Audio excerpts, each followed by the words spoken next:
I'd never seen a dead man or anything of that kind, and I wondered if it came to my shooting a man, whether I would be able to do this. Welcome to Watch Mojo, and today we'll be counting down our picks for the top 10 war documentaries. Millions of Iraqis have lost access to drinking water, sewage treatment, and electricity since the invasion. For this list, we'll be ranking the most impactful, affecting, or otherwise enduring war docs that stood with us long after the credits stopped rolling. We won't be including Ken Burns' epic The Vietnam War, since that was a mini-series rather than a feature film. What's your favorite documentary from this list? Let us know in the comments. Number 10, In the Year of the Pig. I met Ho Chi Minh for the first time in Hanoi at the end of 45. The conflict in Vietnam has long been a subject of varying documentarian viewpoints, from 1967's Far From Vietnam to 1974's Hearts and Minds. In the Year of the Pig from 1968 was controversial right from the start. This was thanks to accusations that its director, Emile De Antonio, possessed leftist sympathy, an accusation that De Antonio didn't attempt to deflect or avoid. In the Year of the Pig brings up an important question that comes up again and again with documentaries, and that is bias. Would Kennedy have done what Johnson has done? There were two things that he very, very much wished to avoid. One was making this an American war. Even the most objective of documentarians, such as Frederick Wiseman, has been accused of carrying certain messages within his films. In the Year of the Pig feels both decidedly anti-war and critical of American policy within that war, and it feels by design. There is not one square foot, I would say, a square thumb of the earth that has not been built as it is by the peasantry in the past. Number 9, For Sama.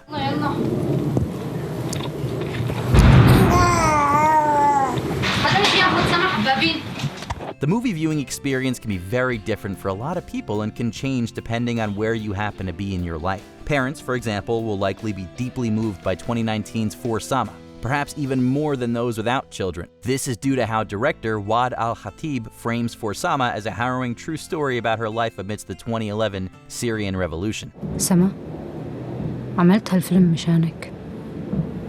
بدي إياك تفهمي ليش أنا وأبوك أخذنا هاي الخيارات. This documentary takes viewers on an emotional journey where al-Khatib faces some truly heavy questions as she and her husband attempt to care for a young child in a very chaotic atmosphere. For Sama pulls at the heartstrings while also pulling no punches about how war is hell and how it takes a toll upon families everywhere. معناه إنه في جثث لقوها بالنهر. يا شباب بعد أمركم بعد أمركم يا شباب كل شي شاف الجثث يطلع لبرا. Number 8, No End in Sight. Baghdad has 10 bombings, 10, 15 bombings a day, and it's maybe 50 KIA, but I suspect that's drastically underreported. No End in Sight takes on another comparatively recent military conflict, the Iraq War. Specifically, director Charles Ferguson places the administration of George W. Bush straight within his documentary's crosshairs. Remember what we said earlier regarding bias? No End in Sight makes no bones about how it wants to expose all of the perceived wrongdoing and blunders that went on during the American occupation of Iraq. George W. Bush's foreign policy inner circle, Cheney, Rumsfeld, and Wolfowitz, set the administration on course for war with Iraq. It does so with informative insight, along with engaging interviews that detail some of the inner workings of the war's timeline, from beginning to end. Be warned, however, because many of the accusations and revelations contained within No End in Sight can feel positively infuriating. Some of them don't see an end to it. They think they'll be back there for their 5th, 6th, and 7th tours of duty before this ends. Number 7, Waltz with Bashir. 26 כלבים, ואני רואה מהחלון שהפנים שלהם רעות, שהם באו לרצוח. It's fairly commonplace today for even the fluffiest of Netflix documentaries to feature some sort of animated section to help carry its visual aesthetic. This doesn't always sit well with some, including documentary buffs, who feel that the medium can occasionally dilute the message at hand. Thankfully, this is not the case with 2008's Waltz with Bashir, primarily because the end result is so engaging. בגיל 40 ומשהו, כן, אתה כבר תהיה מועמד לנובל. בגיל 20 כבר לא יכולתי להיות שום דבר. This is despite the film's controversial reputation within Lebanon and other Arab nations where it is often banned. Waltz with Bashir tells the story of writer-director Ari Folman's time as a soldier during the Lebanon War, also known as the invasion from the Lebanese perspective, and does so in a fashion that felt groundbreaking, both in 2008 and now. אבל טבח, איך אתה אומר? טבח זה לא בסיסטם שלי. וואלה. Number 6, Frame by Frame. journalism and this free situation for media is really new in Afghanistan. Not every war documentary necessarily follows soldiers on the battlefield. Others, such as 2015's Frame by Frame, document photojournalism in war-torn countries. This film focuses specifically on Afghanistan, where a new generation of homegrown photojournalists are attempting to navigate a new world after the Taliban fell out of power in 2001. This is a big possibility that the world, forget us again. Frame by Frame utilizes archival footage that paints a picture of an Afghanistan where photography was outlawed under Taliban law. It then juxtaposes this against four photojournalists who aren't only exploring a newly free press in their country, but balancing that freedom against their status as women as well. It's sincerely fascinating and captivating stuff. This is the main time for Afghan photographers to really stand up and to still keep Afghanistan on the news and not let it forget. Number 5. The Emperor's Naked Army Marches On.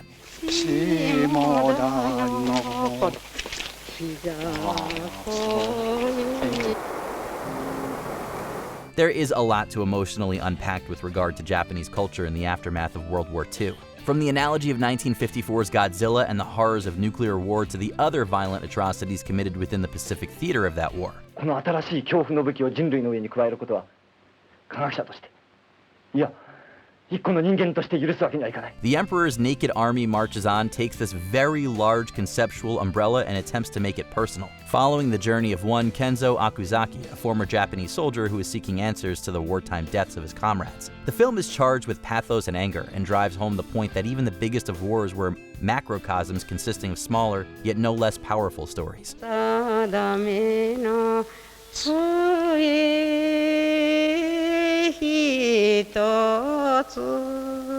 Number 4. Iraq for Sale, The War Profiteers. In recent years, as we have been actively engaging in war, things the government used to do is now being done by private companies. Iraq for Sale, The War Profiteers makes a perfect feel-bad sort of double feature with the aforementioned no end in sight. This isn't only due to the crossover of their content, but also how both films can evoke some righteous anger and indignation within the viewer. This doc from 2006 really narrows its focus upon 4 private companies and criticizes their policies and actions during the Iraq War. Blackwater, Titan, Halliburton, and CACI are all set within this film's crosshairs, and are presented as companies that put profits over human life at every step of the way. Iraq for Sale also hypothesizes how some very high-profile and important political dots could be connected to better illustrate the map of those at the very top. Why do they have Cadillac Escalades in Iraq for Halliburton managers? What is the purpose? Number 3. Night and Fog. Même une route où passent des voitures, des paysans, des couples, même un village pour vacances, avec une foire et un clocher peuvent conduire tout simplement à un camp de concentration. Graphic, often disturbing content can often accompany even the most venerable of war documentaries. Night and Fog from 1956 may be over 50 years old, but the severity of its content is arguably unparalleled, even by modern standards. This French film facilitates back and forth between contemporary footage of German concentration camps and some of the most disturbing images of the Holocaust ever put to celluloid. Un message tombe quelquefois ramassé. La mort fait son premier choix. Un second est fait à l'arrivée dans la nuit et le brouillard. Night and Fog isn't even an hour long, yet it still possesses enough power and shock value to leave viewers reeling from its nightmarish imagery. This film is not for the faint of heart, yet remains essential viewing to underline one very important sentiment with regards to World War II. Never again. Nous qui feignons de croire que tout cela est d'un seul temps et d'un seul pays, et qui ne pensons pas à regarder autour de nous, et qui n'entendons pas qu'on crie sans fin. Number 2. They Shall Not Grow Old. Lunch would consist of inevitable stew. Now, we have to remember that the chaps in the cookhouse were by no means experienced cooks, but anybody can make a stew, and that's what they did. The stories of those who served in World War I received a new lease on life from director Peter Jackson and his 2018 documentary, They Shall Not Grow Old. Jackson was able to enhance and colorize centennial footage from the Great War and combine it with audio interviews adapted from BBC archives. You got the order load. You put 9 in your magazine and 1 up the spout. And you put your safety catch on, and you always went into the line prepared to use your rifle immediately. The end result is both revelatory and immensely powerful, as They Shall Not Grow Old places viewers directly within these soldiers' military experiences, from basic training and camp life to the absolute horror that was going over the top. Seeing these soldiers as they ensure some of the most traumatic situations ever experienced doesn't get any easier, even 100 years later. I always had a full flask, and I gave him a drink. I felt very sorry for him. He said, "Dankeschön, das ist gut," and died. Before we continue, be sure to subscribe to our channel and ring the bell to get notified about our latest videos. You have the option to be notified for occasional videos or all of them. If you're on your phone, make sure you go into your settings and switch on notifications. Number 1. The Sorrow and the Pity. 14 juin 1940, les Allemands occupent Paris. The Sorrow and the Pity is over 4 hours long, but make no mistake, this film is absolutely worth your time. Investing in The Sorrow and the Pity is to stare straight into the abyss of one of humanity's darkest periods. Il faudrait penser de faire une paix durable, parce qu'il n'y a rien de plus bête de se battre. Director Marcel Ophuls examines how France's Vichy government collaborated with Nazi Germany during World War II, and does so with a balanced and measured look into the human psyche. The Sorrow and the Pity shines a light upon the Venn diagram of issues that brought France and Germany together during the war, and does so in a manner that has rarely been equaled, then or now. Il y avait autre chose que le courage. Ah, c'est sûr. Mais moi, personnellement, les deux sentiments, n'est-ce pas, qui m'ont été les plus fréquents, ça a été le chagrin et la pitié.